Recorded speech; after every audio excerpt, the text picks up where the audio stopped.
14h-16h, Brigitte Lahaie, Sud Radio. Nos blessures d'enfance, nous en parlons avec Ariane Calvo qui est avec nous et c'est Olivier qui prend la parole maintenant. Bonjour Olivier. Oui, bonjour Brigitte, content de vous avoir pour une deuxième fois. Merci. Bonjour Ariane et puis merci à Zacharias pour la façon dont il nous prend en charge. Il est formidable, je suis bien d'accord. Merci à lui. On forme une bonne équipe. Oui. Allez-y voilà. Olivier. Tout à fait.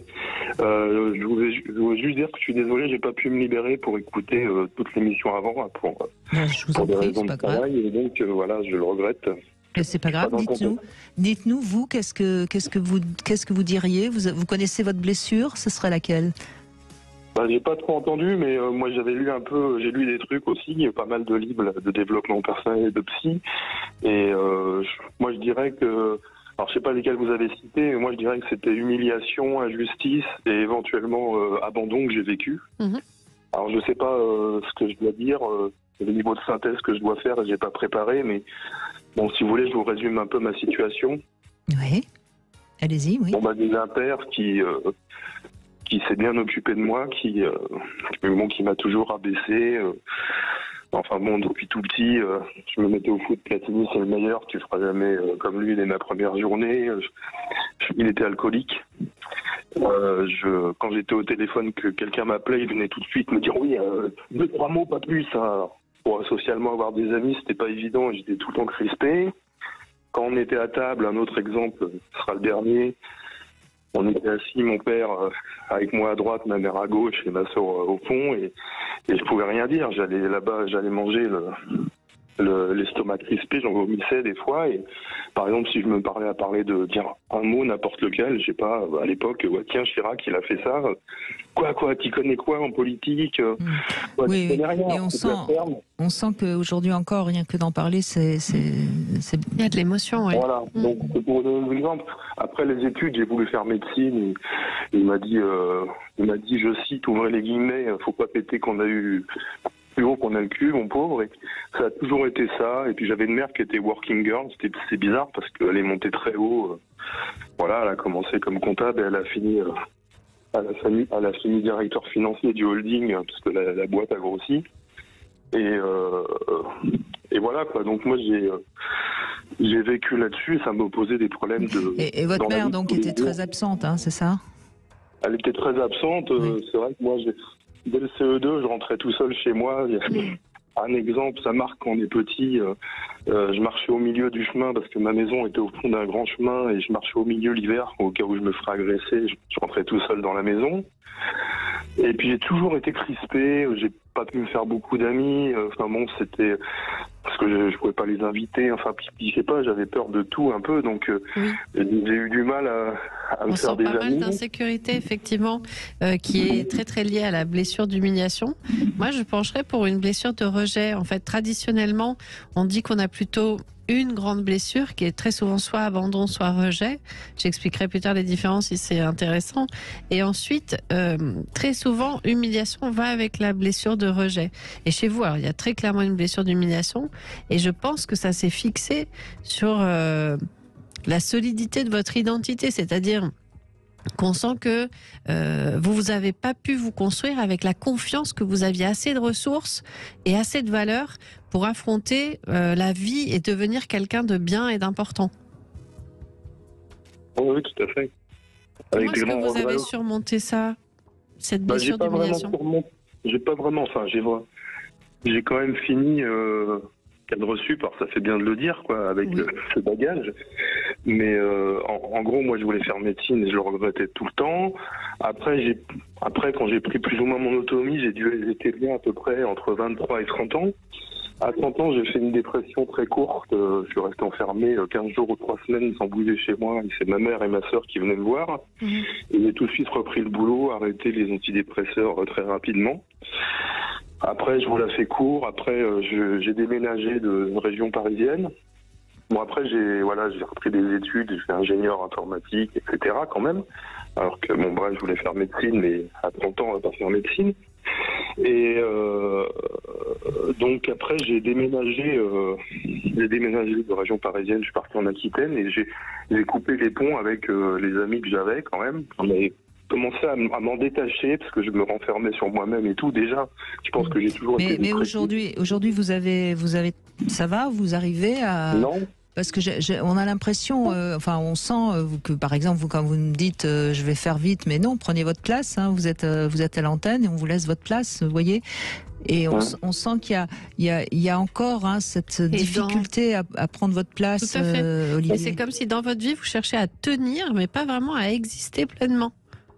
Oui, c'est pour ça que je voulais raconter ma petite vie modestement un petit peu jusqu'au bout pour après avoir votre avis avec tous les éléments, parce que ma question à la fin c'est qu'est-ce que vous me conseillez pour que je retrouve la paix intérieure, que j'ai pas parlé aussi que j'ai une colère qui monte depuis l'âge de 30 ans Mais bien en sûr, moi et qui est forcément. crescendo. J'ai plus de 50 ans maintenant et à un moment où on devrait se calmer, je suis très en colère comme un ado, quoi.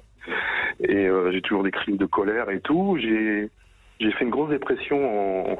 Donc je me suis toujours enfermé au boulot. J'avais des propositions, des gens avec qui j'étais bien, qui voulaient qu'on se lie d'amitié plus que ça, et même en dehors. Et j'ai toujours battu en retraite. Je suis resté avec mon ami, et dans la région, j'avais pas ma famille. Mon ami IE, et puis la belle famille. Et puis c'est tout, j'ai ses amis à elle, et j'avais aucun ami, quoi. Ce qui est difficile, Olivier, c'est que tant que vous ne vous autorisez pas à exister, à vous donner de la valeur, à considérer qui vous êtes comme quelqu'un de bien, vous le laissez gagner d'une certaine façon. Vous voyez ce que je veux dire? C'est-à-dire qu'il n'a même plus besoin, votre père, de vous agresser, de vous insulter, de vous rabaisser. Vous faites le boulot tout seul. Donc là, c'est vraiment à vous de prendre cette responsabilité d'une grande décision et de vous dire ce n'est plus possible que, passé l'enfance, cet homme continue à avoir une influence aussi forte et aussi délétère dans ma vie quotidienne, dans mes relations, dans mon travail et dans tout ce que j'ai choisi moi de créer pour moi-même. Vous voyez, Olivier, en fait, c'est le petit garçon qui nous parle, c'est pas l'homme. Et pour que l'homme puisse nous parler, il faut déjà que le petit garçon règle ses comptes. Alors, déjà, peut-être vous pourriez écrire une lettre à votre père avec toute la violence et la colère qui est en vous. Il faut la déverser, cette colère. Sans forcément lui envoyer, mais au bien moins sûr, que vous puissiez bien sûr. exprimer les choses. Et peut-être que ce serait bien d'aller faire une thérapie, peut-être avec un homme justement, Oui. et que vous puissiez exprimer cette colère à votre thérapeute qui va la recevoir, la canaliser, mais au moins elle sortira, parce que tant qu'elle sort pas, cette colère, elle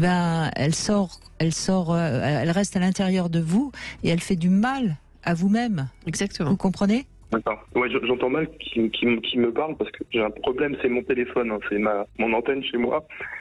Et je sais jamais si c'est Brigitte ou Pas de Ariane souci, qui me parce parle. qu'on est raccord sur ce qu'on vous raconte. Donc ne vous inquiétez pas Oui. de qui vous parle, juste ce que ça vous fait. Est-ce que vous vous sentez capable de vous saisir de ça? Oui, j'ai déjà fait. Malheureusement, je l'ai déjà fait parce que j'ai une psy qui est très bien. Ouais, moi je serais assez pour que vous alliez voir un homme. Oui. Parce que Vous n'allez pas travailler de la même façon, vous allez voir.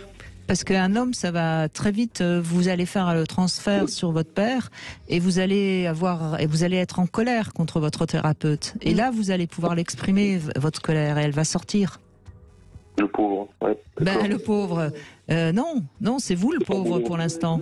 Pour l'instant, c'est vous qui subissez votre colère. Vous comprenez? J'ai été jusqu'à une grosse dépression en 2017 et j'ai fini en maison de repos, pour pas dire en clinique psychiatrique. Oui. Mais oui, parce que la dépression, c'est cette colère contre vous. Vous êtes en train de vous détruire de l'intérieur.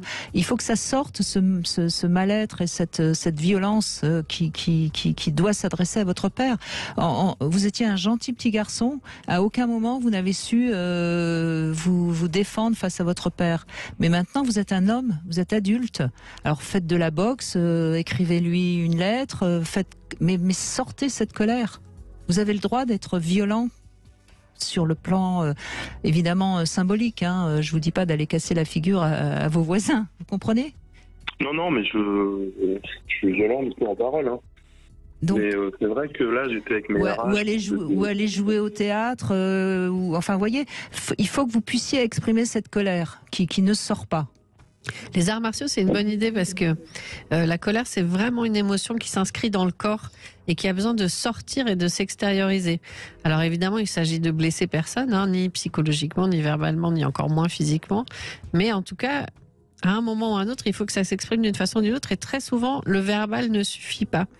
Donc les sports où on tape, on se défend, on combat quelqu'un d'autre, même symboliquement, ça vaut le coup d'aller s'y coller un peu là, d'aller chercher votre agressivité, cette part de nous qui se défend et qui prend sa place et se fait respecter.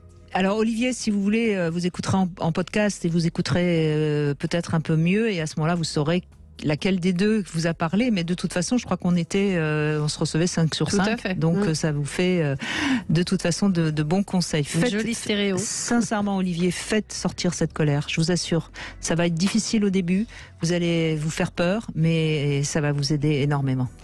Allez, une petite pause, on se retrouve pour le Love Conseil. Je vous propose une gymnastique coquine.